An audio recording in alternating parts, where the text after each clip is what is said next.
friends, welcome back to the Avocado Toast Budget. If you're new here, my name is Lexa, and today we are kicking off a series that I'm going to call something like the real cost of. That could change, but that's my plan for now. By talking about the real cost of owning / adopting / having a pet. We're kicking it off with this one because this is something that I know very well with Dory and Oliver, both of whom usually are chilling out behind the couch.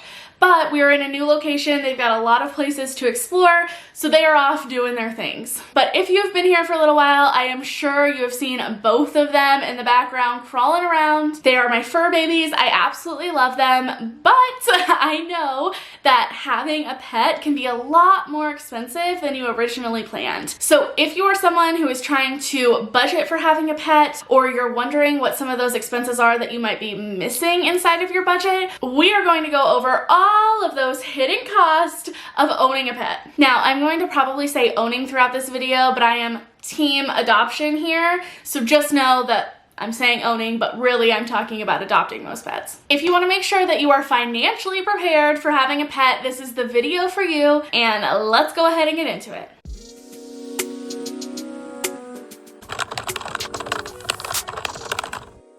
The first thing that you want to consider are adoption fees. Again, I'm not a fan on like buying pets from breeders, but if that is what you're going to do, just know it is probably going to cost you a lot more money, so adjust these numbers accordingly. Adoption fees are often way less expensive than actually buying from a breeder, especially when it comes to fur babies like dogs and cats. They often vary widely, but there's still an upfront fee that you are going to want to make sure to budget for. Doing a quick Google search, it looks like the average adoption fee for a cat is $15 to $200. Adoption fees for dogs are $50 to $300. And then I went ahead and just threw in adoption fees for rabbits, and those are around $100 to $200. Now, fur babies are what I know and love and have the most experience with, but all of these different expense categories that we're talking about apply to like any pet that you're getting, so you want to make sure to do your own research to figure out what you think you're going to be spending in those categories. Also keep in mind, if you are wanting to adopt a puppy or a kitten or a little baby bunny,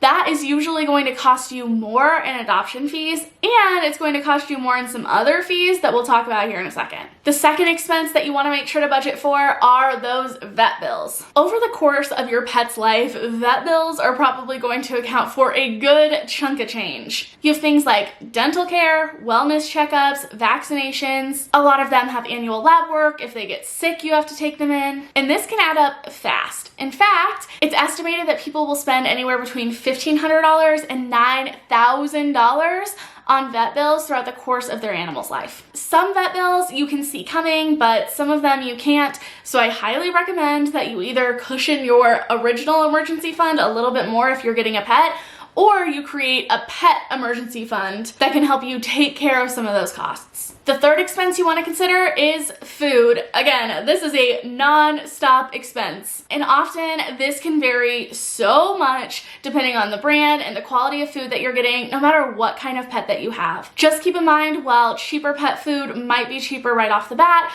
oftentimes it is filled with additives and byproducts that over time can affect the health of your pet, which could cause you to pay more in vet bills, or it could shorten the span of your pet's life. So do your research beforehand on what kind of food that you want to buy for your animal, and make sure that you include that in your month-to-month budget, because it is going to be something that you are buying all of the time. The fifth expense are care items. This could include tanks, beds, litter, collars, cages, anything. These can add up fast, even if you have a low maintenance pet. For me, I just feel like my life is a constant cycle of buying cat litter and changing the cat litter box, and that is definitely an expense that you want to keep in mind. Some of these, like a tank or a bed, might be like a one-time or a less frequent expense, but things like shampoo or things to take care of like the day-to-day things for your pet are going to cost you probably less out of pocket, but you're going to be paying for them more often. The sixth expense that you want to keep in mind are pet care bills.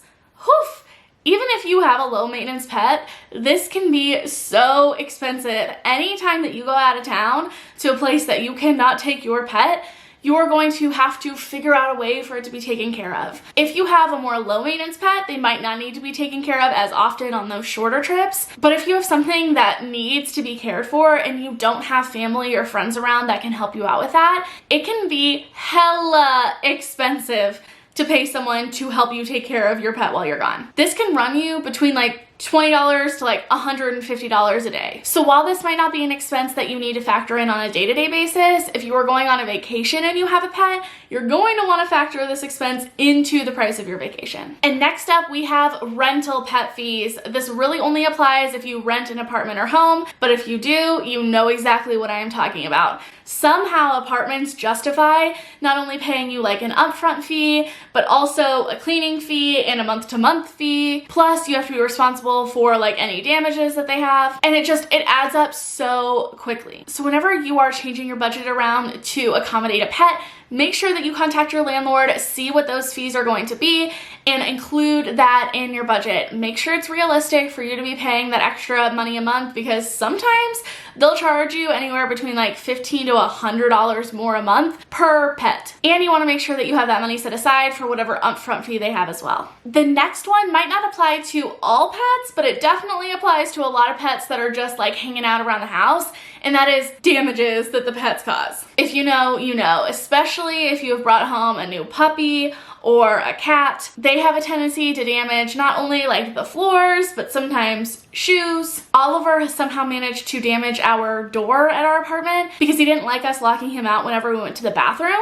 So he would sit and tug on the bottom of the door, which now means the door does not lock and there's like a whole scraped portion of the bottom of the door. Unfortunately, there's no concrete way to budget for this because a lot of times you just don't see it happen, and it happens at the worst times. But this might be an area that you need to just go ahead and add some money into your home repairs or just your general emergency fund for whenever you come home from a long day and your pet has missed you and you come home to an entirely torn apart couch. We've all seen those memes. We know what happens. And the last expense that you want to take into consideration is pet insurance. Now, there is a hot debate on the internet about whether pet insurance is worth it. It is definitely not something that you need, but it might be something that you want to look into. So if it is something that you're going to opt in for, you want to make sure that you have budgeted for whatever that fee is on a month-to-month basis. For us, we have pet insurance for both Dory and Oliver. Thankfully, we've never had to use it, knock on all of the wood, but also because of that, I am sure that we have paid way more than it's probably worth. But for us, it is really just an expense for a peace of mind. If you don't want to opt in for pet insurance, I would highly recommend that you just have a separate emergency fund for your pets that you contribute to on a month-to-month basis. That way, if anything were to come around and they have a high vet bill, you don't have to make that really hard decision between going into debt or taking care of your pet. Again, this won't apply to all pets, but definitely if you have a fur baby, this is something that you want to consider. If you're curious, we have our pet insurance through Pets Best. They're like a company of Progressive because my dad works for Progressive. He told me that they're good to get them. We have not had any experience of having to actually use them to file a claim, so I don't know anything about that. But I do know that it was relatively simple to start and to add on a second pet whenever we did get Oliver. And in case you're wondering what this looks like over the course of your pet's life, I did find some estimates on how much it costs to have a cat or a dog over the course of their lifetime. According to Google, having a dog can cost $15,000 to $40,000, and having a cat can cost $12,000 to $30,000. But of course, pets can be an amazing addition to your home and your family, and they can absolutely be worth it, but you want to make sure that you are financially prepared. So take all of these hidden costs into consideration whenever you are deciding if you can afford to have a pet right now, or how you want to kind of move money around to make room for those pet expenses. I really hope that you enjoyed and you learned something cool. If you did, please remember to give this video a big thumbs up. It really helps out the YouTube algorithm, helps boost this video to the top. That way more people can find this content, and I will see you all next time. Bye.